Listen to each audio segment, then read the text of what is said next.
오늘 읽은 이 본문의 이 말씀은 안식일 논쟁에 대한 말씀입니다.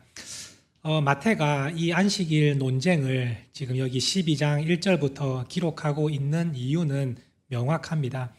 왜냐하면 지난주에 우리가 배웠던 그 말씀, 예수님께서 하신 말씀이 있습니다. 수고하고 무거운 짐진 자들아 다 내게로 오라, 내가 너희를 쉬게 하리라 라고 예수님은 말씀하십니다.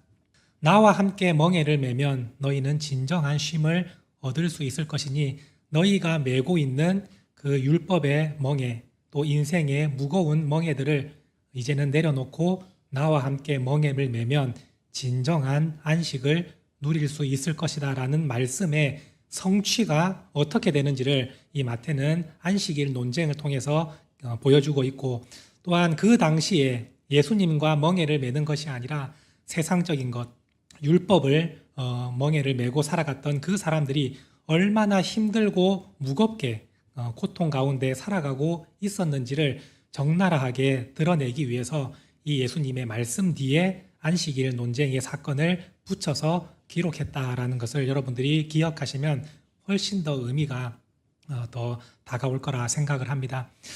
오늘 이 안식일 논쟁에 대한 이야기의 배경이 어떠한지를 성경은 이렇게 설명하고 있습니다.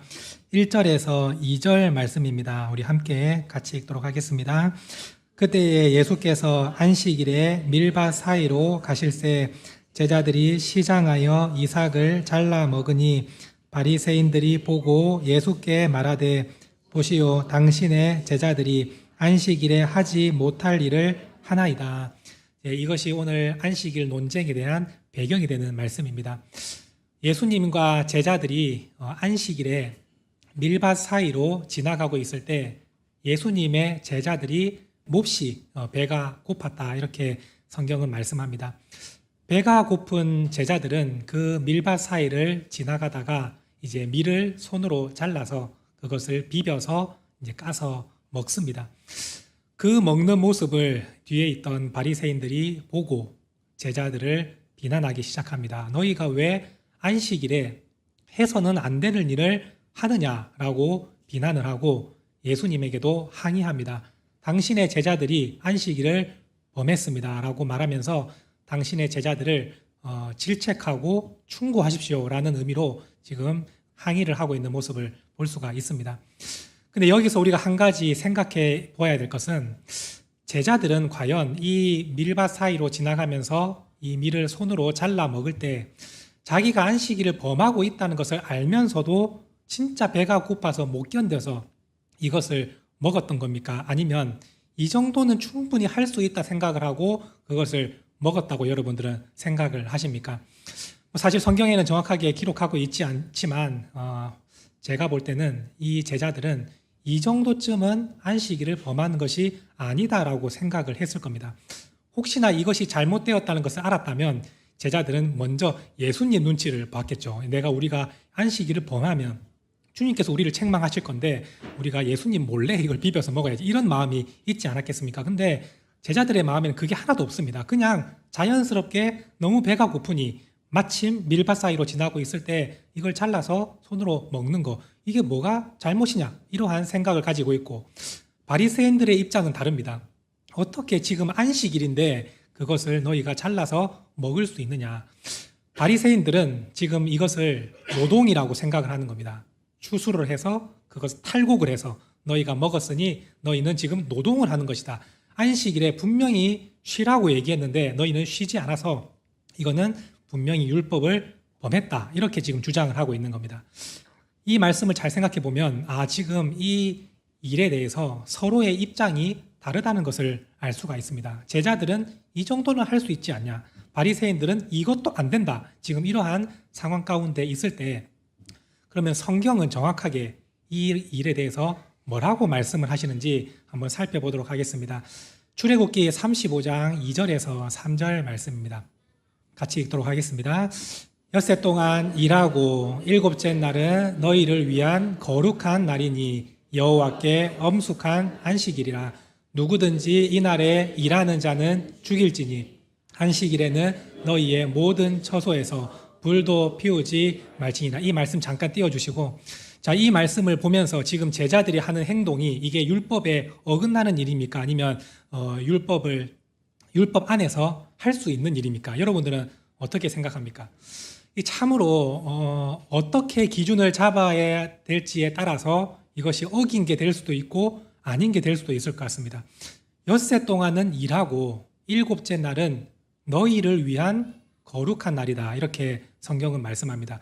예수님이 말씀하신 그 의미가 바로 이 율법에서 그대로 담겨 있는 것을 볼 수 있습니다. 안식일은 사람을 위해서 있는 것이지 사람이 안식일을 위해서 있는 것이 아니다는 말씀을 이 하나님께서 율법을 제정하실 때 너희를 위한 거룩한 안식일이다. 이렇게 말씀을 합니다. 일단은 제일 먼저는 너희를 위해 주시는 날이다라는 것이고, 두 번째는 여호와께 엄숙한 안식일이다. 이렇게 말씀을 하고 있습니다. 그래서 이 날에 누구든지 일하면 그 사람은 반드시 죽는데 이 안식일에는 너희 집안에서 불도 피우지 마라. 하나님은 이렇게 말씀을 합니다. 자, 이 말씀을 문자적으로 생각을 하면 와, 이거 잘못하다가는 하나님이 한테 죽겠구나라는 생각이 들겠지만, 바리새인들의 입장에서 여러분들이 생각을 하면 안식일에 일하면 죽는구나 라고 여러분들이 생각을 해서, 혹시 주위에 안식일에 일하고 있는 분한테 왜 안식일에 일합니까? 안식일에 쉬어야 되는데 율법을 어겼습니다 라고 말을 한다면 그 앞에 있는 문장도 여러분은 살펴보셔야 됩니다. 엿새 동안 일해야 된다라고 말합니다. 그러면 주 5일 근무하는 사람은 이 율법을 어긴 게 되겠죠. 여러분들 5일 동안밖에 일 안 했잖아요. 6일 동안 일해야 되는데, 이렇게 되면은 우리는 이 율법에 이제 얽매이고 사는 겁니다. 여러분들은 주 5일 근무를 해도 토요일에 억지로라도 나가서 월급하고 상관없더라도 나는 일을 해야 되는 겁니다. 왜냐하면 율법에 6일 동안은 일해야 된다라고 말하고 있기 때문입니다. 이러한 생각을 가지고 있으면 그것이 얼마나 잘못되어 있고 얼마나 눌리며 살아가고 있는지를 여러분들은 알게 될 것입니다. 지금 바리새인들은 완전히 문자적으로만 보고 있습니다. 너희가 일을 하면 반드시 죽는다고 말씀하고 집에서 불도 피우면 안 되는데 너희가 어떠한 노동도 힘든 거는 절대로 해서는 안 된다. 이러한 주장을 지금 바리새인들이 하고 있는 것을 볼 수가 있습니다. 오늘 우리가 이 바리새인들의 모습을 살펴보면서 하나님께서 이 말씀을 하실 때 어떠한 의미로 이 율법을 주셨는지를 깊이 생각해 볼 수 있기를 원합니다. 이 안식일은 너희를 위해서 주시는 거룩한 날이다. 하나님은 말씀합니다. 너희들의 쉼을 위해서 내가 주는 날이다. 이렇게 말씀하시는데, 중요한 것은 그럼 우리가 나를 위해서 잘 쉬면 그게 안식입니까? 라고 한다면 그렇지 않습니다. 내가 그냥 이 주일에 놀고 먹고 자고 놀러 다니는 그것이 나한테 진짜 쉼입니다 라고 말을 한다면 그건 또 하나님의 의미를 잘못 판단한 겁니다. 하나님 말씀합니다. 여호와 앞에 엄숙한 안식일이다. 이렇게 말씀합니다. 하나님을 바라보고 하나님께 모든 것을 맡기고 하나님이 제 인생의 주인입니다라는 고백을 하면서 예배를 드리며 내가 쉼을 얻는 것, 그것이 우리에게 주신 하나님의 안식일인 겁니다.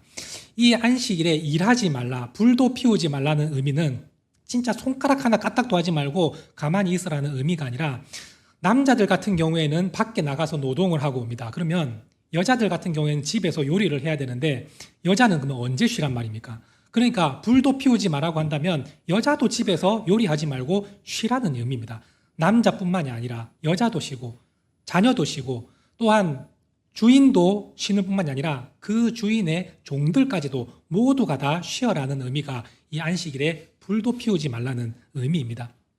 하나님께서 이 안식일을 주실 때 우리에게 너희에게 진정한 쉼을 가져라. 그리고 모든 사람이 다 쉬어라. 차별 두지 마라. 라는 의미에서 하나님은 이 안식일을 이렇게 제정해 주셨는데, 이것을 문자적으로 살피면 불도 피우면 안 되니까 요리해서 먹으면 죽겠구나. 자동차 시동을 걸어도 죽겠구나. 에어컨 틀어도 죽겠구나. 이렇게 생각을 하고 있는 게 지금 유대인들의 모습 아니겠습니까? 하나님은 우리를 위해서, 진정한 쉼을 위해서 안식일을 주셨고, 그러나 그 안식일은 우리만을 위해서 놀고 먹는 시간이 아니라 하나님 앞에 엄숙하게 나아가서 우리가 하나님을 바라보며 믿음으로 사는 그 안식을 하나님은 말씀하고 계신다라는 겁니다. 그런데 여기서 또 한 중요한 의미가 있습니다. 오늘 우리는 보통 이제 월급으로 봉급을 받기 때문에 하루 쉬는 거에 대해서 크게 별로 와닿지 않을 겁니다. 그런데 이 당시의 사람들은 하루 나가서 벌어서 와서 먹어야 되는 상황입니다. 그러면 하나님께서 안식일에 일하지 말고 쉬어라라는 말씀이 이들에게 와, 쉴 수 있다, 기쁘다라는 의미로만 다가오는 게 아니라 그러면 안식일에 우리는 뭘 먹어야 됩니까? 라는 고민이 생기겠죠. 하루 나가서 벌어서 먹어야 되는데 안식일에 일하지 못하면 그날은 우리 가족이 다 굶어야 되는 그러한 상황이 있습니다. 그때 하나님은 말씀합니다. 일하지 말고 쉬어라. 그러면 내가 너의 삶, 너의 가정, 내가 책임져 줄 테니 믿음으로 나를 믿고 그 안식일에 쉬어봐라. 하나님은 그 말씀을 하는 겁니다. 그러면 우리가 그 말씀을 받을 때 안식일에 쉬라는 그 말씀은 주님이 제 인생을 책임지시는 진정한 주인이십니다라는 고백이 반드시 이 안식일에는 뒤따라와야 된다는 겁니다. 내가 쉬어도 하나님은 반드시 나를 지키시고 먹이시고 나뿐만이 아니라 우리 가족들도 하나님께서 지키시고 먹이시는 하나님이십니다라는 그 고백이 안식일에 진짜 중요한 우리의 믿음의 고백이 되는 것입니다. 그래서 하나님은 이러한 의미로서 너희가 세상을 주인으로 섬기지 말고 너희가 예전에 애굽에서 종살이 할 때 한 번도 쉬지 못하고 일을 하는 노예로 살아갔지만 이제 너희는 애굽의 종이 아니라 하나님의 종이고 하나님의 백성임을 너희가 믿고 이제는 우리의 주인은 애굽의 바로왕이 아니라 하나님이시니 우리가 이날은 하나님을 믿고 쉬어보겠습니다. 이것이 안식일의 진정한 의미가 되는 것입니다. 그런데 바리새인들은 이러한 의미는 완전히 다 제쳐놓고 왜 안식일에 일을 했냐라는 것으로 지금 제자들을 정죄하고 있을 때 예수님은 안식일의 진짜 의미를 너희가 모르고 있고 그 의미를 내가 자세하게 설명해 주겠다라고 말씀하시면서 그 의미를 예수님은 설명해 주십니다. 3절에서 4절 말씀을 보시면 이렇게 기록하고 있습니다. 우리 함께 읽도록 하겠습니다. 예수께서 이르시되 다윗이 자기와 그 함께한 자들이 시장할 때에 한 일을 읽지 못하였느냐. 그가 하나님의 전에 들어가서 제사장 외에는 자기나 그 함께한 자들이 먹어서는 안 되는 진설병을 먹지 아니하였느냐. 다윗의 이야기를 통해서 예수님은 안식일의 의미, 하나님께서 율법을 제정하신 그 율법의 정신이 무엇인지를 다시 한번 가르쳐 주십니다. 사무엘상 21장 말씀을 보시면 다윗의 이야기가 기록되어 있는데 이 다윗이 사울 왕의 박해를 피해서 급하게 도망을 갑니다. 그러니까 급하게 도망을 가다 보니까 먹을 양식도 준비가 되어 있지 않아서 도망 다니는 가운데 지금 배가 너무나도 고픈 상태에 있었습니다. 그래서 제사장들이 있는 성소로 찾아가서 그 제사장에게 먹을 것을 요구합니다. 혹시 먹을 게 있으면 저에게 주십시오. 너무나 배가 고픕니다. 이렇게 요청을 할 때에 하필이면 그때에 제사장들에게 먹을 음식이 하나도 없는 상태였습니다. 근데 마침 거룩한 떡은 남아 있었는데 이 거룩한 떡은 성경에서 말하는 진설병이라는 겁니다. 성소에 항상 진설되어 있는 떡이다라는 의미로서 진설병 이렇게 이름을 붙입니다. 근데 이 진설병은 일주일에 한 번 안식일이 되면 새로운 떡으로 교체를 합니다. 근데 그 교체하고 남은 떡은 이제 하나님께서 제사장들만 먹게끔 이렇게 제정을 하셨습니다. 근데 하필이면 지금 제사장들에게는 일반적인 음식은 없고 이 진설병, 거룩한 떡을 이제 교체를 하고 남은 떡만 지금 제사장들이 가지고 있는 겁니다. 근데 이 떡은 하나님이 말씀하시기를 제사장들이 거룩한 자리에서만 먹을 수 있도록 말씀하신 그 떡입니다. 그래서 사실은 다윗에게 이 떡을 절대로 줄 수가 없죠. 율법에 의하면 이건 하나님의 말씀을 어기는 겁니다. 그런데 제사장은 말합니다. 네가 범죄한 일이 없다면, 너와 함께한 사람들이 부정한 일을 저지르지 않았다면 이 떡으로 배를 채우라 하면서 제사장이 그 떡을 넘겨줍니다. 이거 사실은 제사장이 하나님의 말씀을 어기는 일이지만 하나님은 여기에 대해서 어떠한 책망도 하지 않으십니다. 왜냐하면 그 하나님의 율법 안에는 사랑과 자비가 담겨 있기 때문입니다. 제사장에게 너희에게 이 떡은 너희만 먹고 거룩한 자리에서만 먹어야 된다라는 말씀은 제사장들이 항상 이 떡을 대할 때 우리는 거룩한 사명을 감당하는 사람들입니다라는 것을 너희는 절대로 잊지 말아야 되고, 그리고 이 떡은 다른 사람들 아니고 제사장들에게만 주는 것은 제사장들이 이 하나님의 일을 하면서 최후의 보루의 식량, 이 음식은 제사장들만 주기 때문에 제사장들이 절대로 일하면서 배고픔이 없도록 하나님께서 최후로 이 떡만큼은 제사장들이 먹을 수 있게 하나님께서 사랑과 배려로 제정해 주신 말씀입니다. 그 의미를 생각해 볼 때 이 제사장이 이거 떡은 거룩한 떡이고 제사장만 먹을 수 있지만 내가 하나님 앞에서 거룩한 일을 행한다는 사실을 지금 알고 있고, 또한 제사장들이 배고프지 않도록 주신 이 양식을 나보다 더 배고픈 사람이 있다면 그것을 나눠주는 것은 하나님의 율법 정신에 부합하는 게 아니겠느냐라고 생각을 하고 제사장은 이 행동을 한 것입니다.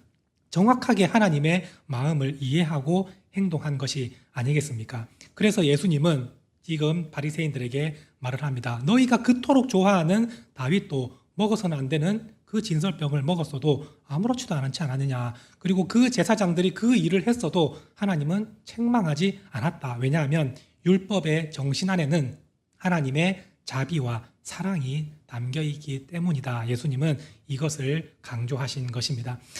바리새인들의 마음에는 절대로 그 율법에 대한 사랑과 자비가 없습니다. 나는 지키는데 왜 너는 안 지켜? 이것은 사랑의 관점에서 할 수 있는 이야기가 아닙니다. 오늘 우리가 신앙생활을 하면서 나는 새벽기도 나오는데 당신은 왜 안 나옵니까? 이거는 여러분들이 사랑과 자비로 하는 이야기가 아닙니다.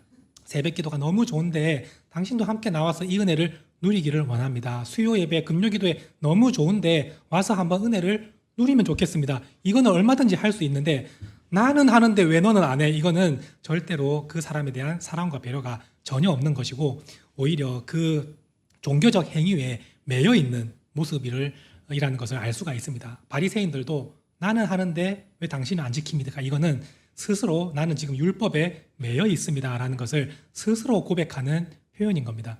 자기가 진짜 좋아서 하는 일은 다른 사람에게 절대로 강요하지 않습니다. 예를 들면 지금도 가정에서 개를 키우거나 고양이를 기르는 분이 계실 겁니다. 그런데 나는 개를 키우고 고양이를 키우는데 왜 너는 안 키워라고 말을 하는 사람은 있을 수가 없습니다. 그런 사람을 본 적도 없고 그런 말 하지도 않습니다. 왜냐하면 내가 너무 좋아서 하는 일인데 왜 그걸 상대방에게 나는 하는데 너는 안 해라고 말을 할 수가 있겠습니까? 자기가 좋은 거는 절대로 상대방에게 강요하지 않는 겁니다.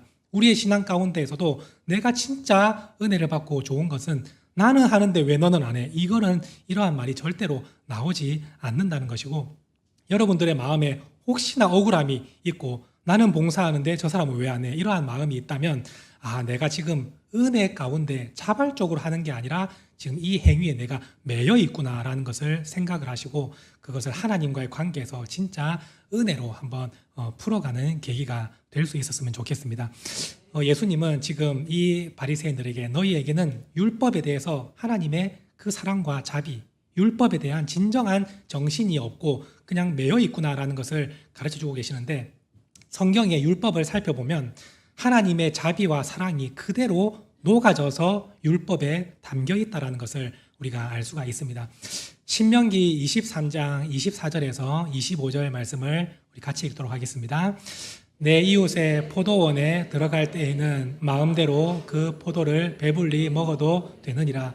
그러나 그릇에 담지는 말 것이요, 내 이웃의 곡식밭에 들어갈 때에는 내가 손으로 그 이삭을 따도 되느니라. 그러나 내 이웃의 곡식밭에 낫을 대지는 말지니라. 이 말씀 잠깐만 띄워주시면 이 말씀 안에 하나님이 베풀어 주신 사랑과 자비가 여러분들은 느껴지셔야 됩니다. 이것을 보고 그냥 문자적으로만 해석을 하면 바리새인과 같은 모습이고, 이 말씀을 보면서 진짜 하나님의 사랑과 자비가 이 말씀 안에 담겨 있구나라는 것을 여러분들이 깨달으신다면 율법의 그 정신을 여러분들은 정확하게 이해를 하고 계시는 겁니다. 자, 먼저 내 이웃의 포도원에 들어갈 때, 이거는 배가 고픈 사람이 지나가다가 너무 배가 고파서 이웃의 포도원에 들어갈 때에 마음대로 들어가서 그 포도를 배가 터지도록 먹어도 된다라고 하나님은 율법에 제장을 해두셨습니다. 왜냐하면 배고픈 사람에게 주시는 하나님의 은혜와 자비가 여기 담겨 있는 겁니다. 그런데 문제는 네가 배고파서 들어가는데 절대로 그릇을 들고 들어가지는 말아라고 말씀합니다. 왜냐하면 그릇에다가 그 포도를 다 따가가면 주인은 어떠한 마음이겠냐. 주인에 대한 사랑과 자비도 이곳에 담겨 있는 겁니다. 먹는 사람에게도, 그리고 그 밭의 주인에게도 하나님은 동시에 사랑과 자비를 이 율법 속에 담고 있습니다. 곡식밭도 마찬가지입니다. 내 이웃의 곡식밭에 들어갈 때에는 네가 손으로 그 이삭을 따도 되는 겁니다. 그러니까 지금 제자들이 하는 행동은 전혀 문제가 없는 행동입니다. 배가 고프면 얼마든지 이웃의 곡식밭에 들어가서 그걸 손으로 잘라서 먹는 거 가능하다. 근데 낫을 들고 들어가서는 안 된다. 가서 막 칼로 막 몽땅 막 다 베어서 오는 거는 그건 주인에 대한 배려가 없다. 그건 사랑이 아니다라고 말씀하시면서 양쪽 다 하나님은 자비를 베풀어 주시는 모습을 볼 수가 있습니다. 하나님의 율법은 이와 같이 사랑과 자비가 그대로 담겨 있는 율법입니다. 오늘 우리가 이 말씀을 생각할 때 우리 대한민국이 어쩌다가 이렇게 서로 미워하고 또한 노사 갈등이 이렇게까지 심해졌나라는 것을 생각해 본다면 하나님의 이 말씀이 참 세상 가운데 나타나지 않고 있고 사람들이 이 말씀을 알지 못하고 있기 때문이 아니겠나 생각을 합니다. 기업은 노동자에 대한 배려가 있어야 되고 자비가 있어야 됩니다. 그 사람들이 어려움을 당할 때 우리 회사에서 일하는 노동자 아니겠습니까? 그런데 우리나라는 이 노동자를 실컷 부려먹고 어려운 일이 있으면 그냥 내팽개쳐 버립니다. 이것은 하나님의 율법의 정신과 맞지 않는 것이죠. 또한 노동자도 마찬가지입니다. 내가 일할 수 있는 기회가 그 기업주를 통해서 주어진 거라면 참 감사한 마음으로 더 많은 것을 그 기업주에게 줄 수 있도록 최선의 노력을 다해야 되는데 어떻게 하면 나는 덜 일하고 그 기업주의 것을 빼앗아갈까? 이러한 마음이 있으니까 서로 이 갈등의 골이 얼마나 깊어졌는지 모릅니다. 서로가 서로를 배려하고 또한 하나님의 이 율법의 정신을 가지고 기업주는 노동자를, 노동자는 기업주를 이렇게 서로 배려하면 참으로 이 나라가 아름다운 나라가 될 것인데 그렇게 하지 못했다는 것에 있어서 너무나 안타까운 마음이 있습니다. 근데 여러분들은 세상 가운데에서 기업주로 혹은 노동자로 살아갈 때에 항상 하나님의 말씀을 붙들고 그 정신을 가지고 살아갈 수 있게 되기를 원합니다. 그래 때로는 억울할 때도 있을 겁니다. 내가 기업주로서 노동자에게 하나를 더 양보하고 베풀어 줬는데 이 노동자는 3개를 더 요구할 때 우리의 마음에 참 실망과 낙심이 될 때가 있을 겁니다. 노동자의 입장에서는 내가 기업주를 생각해서 1시간 더 그냥 일을 해줬더니 3시간 더 일을 해라고 요구할 때도 있을 겁니다. 그러면 참으로 내가 손해보고 나를 진짜 우습게 생각하는 거 아닌가 이러한 마음으로 낙심이 들 때가 있을 겁니다. 참 그 상황이 너무나 안타깝지만 우리 한 사람 한 사람이 변해갈 때에 이 말씀의 능력이 임하는 것이고 결국에는 세상이 변화되는 놀라운 역사로 나타나게 될 줄로 믿습니다.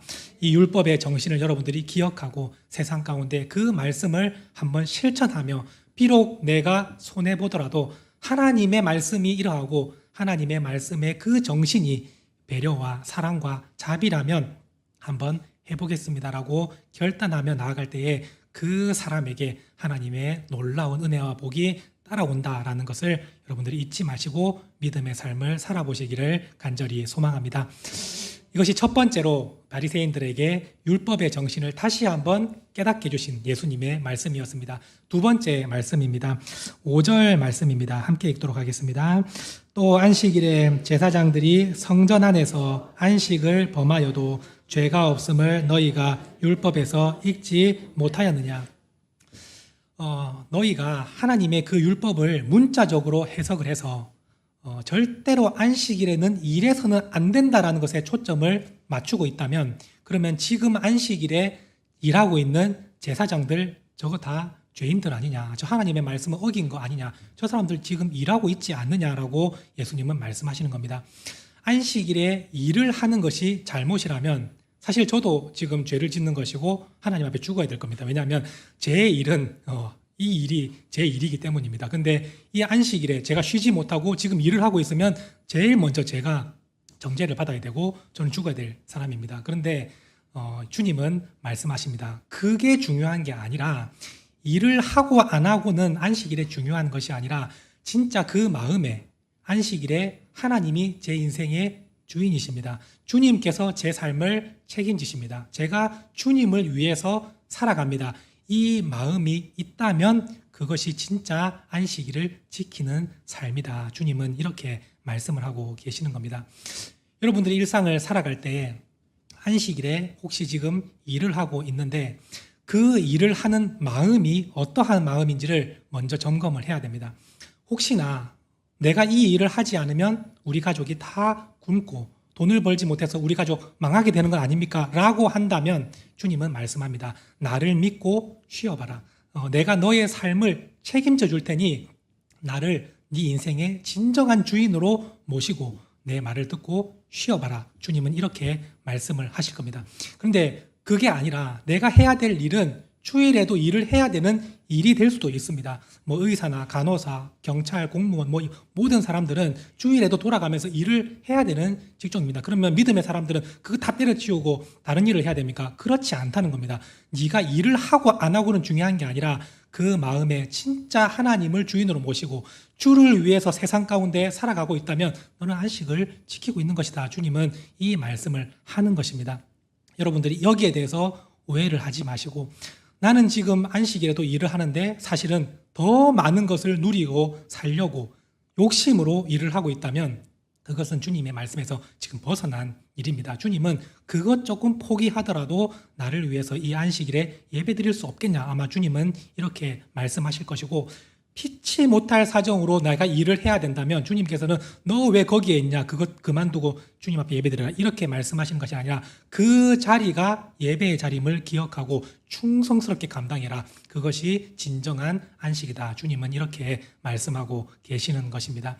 그러므로 여러분들이 이 안식일의 의미를 정확하게 이해하시고 삶 가운데 살아낼 수 있게 되기를 원합니다. 여러분들의 지금 현재 가장으로서 내가 가족을 먹여 살려야 되는 그 무거운 짐을 가지고 있을 때 내가 일을 쉬면 우리 가족은 다 굶는 거 아닙니까? 라고 한다면 오늘 이 시간 이 안식일에 주님께 모든 것을 한번 맡겨보시기 바랍니다. 주님이 저희 가정의 주인이십니다. 주님께서 제 가정을 책임져 주십시오라고 여러분들이 맡길 때 주님은 여러분들의 가정을 절대로 굶기시지 않고 어떠한 방법을 통해서라도 여러분들의 가정을 이끌어 가실 것입니다. 그러므로 두려운 마음으로 내가 일을 하고 있다면 오늘 이 말씀 앞에 진짜 하나님께 그 무거운 짐을 내려놓고 제가 이제 주님 말씀하신 그 안식을 지켜보겠습니다. 이 일을 내려놓고 예배 자리로 나아가겠습니다. 이렇게 결단할 수 있게 되기를 바라고 혹시나 지금 사업을 운영하면서 여러 가지 무거운 짐과 내가 잘못 결정하면 이 사업이 완전히 망하게 되고 나와 함께 일하는 사람들이 직업을 잃게 되는 그러한 일을 당하지는 않을까 이러한 고민이 있다면 그 사업장도 하나님께 온전히 맡기시며 하나님이 제 사업의 주인이십니다. 주님께서 맡아주십시오라고 그 짐을 다 내려놓을 때 하나님은 그 모든 사업장의 진정한 주인이 되어주셔서 그 사업이 절대로 망하지 않도록 주님은 지켜주실 것입니다. 이것이 안식일에 진짜 하나님이 말씀하신 정신이다라는 것을 기억하시고 오늘 이 시간 여러분들의 무거운 모든 짐을 주님께 맡겨드리고 주님이 제 인생의 주인이시니 제 삶을 책임져 주십시오라고 고백하면서 주님이 주시는 진정한 안식을 누리는 우리 믿음의 성도님들이 될 수 있기를 간절히 소망합니다.